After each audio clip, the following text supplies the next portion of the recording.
ಈ 5 ಅಭ್ಯಾಸಗಳು ನಿಮ್ಮ ಜೀವನ ಬದಲಾಯಿಸುತ್ತವೆ.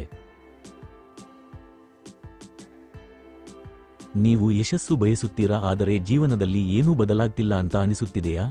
ಅದಕ್ಕೆ ಕಾರಣ ದೊಡ್ಡ ಕೆಲಸ ಅಲ್ಲ, ಸಣ್ಣ ಅಭ್ಯಾಸಗಳ ಕೊರತೆ. ಇಲ್ಲಿ 5 ಅಭ್ಯಾಸಗಳು ಇವೆ, ನಿಮ್ಮ ಜೀವನವನ್ನು ಬದಲಾಯಿಸುತ್ತವೆ.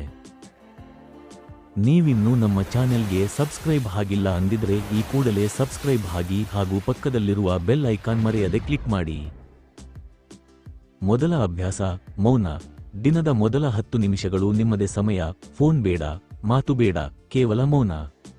ಎರಡನೆಯ ಅಭ್ಯಾಸ, ದಿನಕ್ಕೆ 3 ವಿಷಯಗಳನ್ನು ಬರೆಯಿರಿ. ನಾನು ಯಾವುದಕ್ಕೆ ಧನ್ಯನಾಗಿದ್ದೇನೆ? It builds positive mindset. ಮೂರನೆಯ ಅಭ್ಯಾಸ, ಓದಿ. ಒಂದು ಪುಸ್ತಕದ ಪುಟವಾದರೂ ಓದಿ, ಹೊಸ ವಿಚಾರ ಹೊಸ ದಾರಿಯನ್ನು ತೆರೆದೀತು. 4ನೇ ಅಭ್ಯಾಸ, ನಿದ್ರೆಗೆ 1 ಗಂಟೆ ಮೊದಲು ಮೊಬೈಲ್ ಬಿಡಿ, ನಿಮ್ಮ ಮನಸ್ಸಿಗೆ ವಿಶ್ರಾಂತಿ ನೀಡಿ. 5ನೇ ಅಭ್ಯಾಸ, ಆದರೆ ಶಿಸ್ತೇ ನಿಮಗೆ ಯಶಸ್ಸು ತರಲಿದೆ. ಯಾವ ಅಭ್ಯಾಸ ನಿಮಗೆ ಹತ್ತಿರದಂತಿದೆ? ಈ ವಿಡಿಯೋ ನಿಮಗೆ ಉಪಯುಕ್ತವಾಗಿದ್ದರೆ ಲೈಕ್ ಮಾಡಿ, ಸಬ್ಸ್ಕ್ರೈಬ್ ಮಾಡಿ, ಬೇರೆಯವರ ಜೊತೆ ಹಂಚಿಕೊಳ್ಳಿ.